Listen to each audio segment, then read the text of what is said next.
ফিলিস্তিনের গাজায় গণহত্যা অব্যাহত রেখেছে ইসরায়েল। গেল ২৪ ঘন্টায় নুসৈরাত শরণার্থী শিবিরে ৫ সাংবাদিক সহ কমপক্ষে ২৩ জনকে হত্যা করেছে আইডিএফ। এতে করে উপত্যকাটিতে নিহতের সংখ্যা পৌঁছেছে ৪৫,৪০০ জনে। এছাড়া এসব ইসরায়েলি হামলায় ২০ লাখের বেশি ফিলিস্তিনি বাস্তুচ্যুত হয়েছে বলে জানিয়েছেন জাতিসংঘ। ফিলিস্তিনের স্বাস্থ্য মন্ত্রণালয়ের মতে এসব হামলায় গাজার বছর শেষের খুশি নগদে হবে বেশি। নগদ পেমেন্টে নির্দিষ্ট ক্যাটাগরির কেনাকাটায় ৩০০ টাকা পর্যন্ত ক্যাশব্যাক।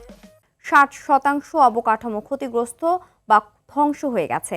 ধ্বংসস্তূপের নিচে এখনও ১০,০০০-এরও বেশি লোক নিখোঁজ রয়েছে। চলমান যুদ্ধবিরতি প্রক্রিয়া বাধাগ্রস্ত করতে ইসরায়েল নতুন নতুন শর্ত আরোপ করছে বলে অভিযোগ হামাসের। অভিযোগ অস্বীকার করে হামাসকে দায়ী করেছেন ইসরায়েলের প্রধানমন্ত্রী বেনিয়ামিন নেতানিয়াহু।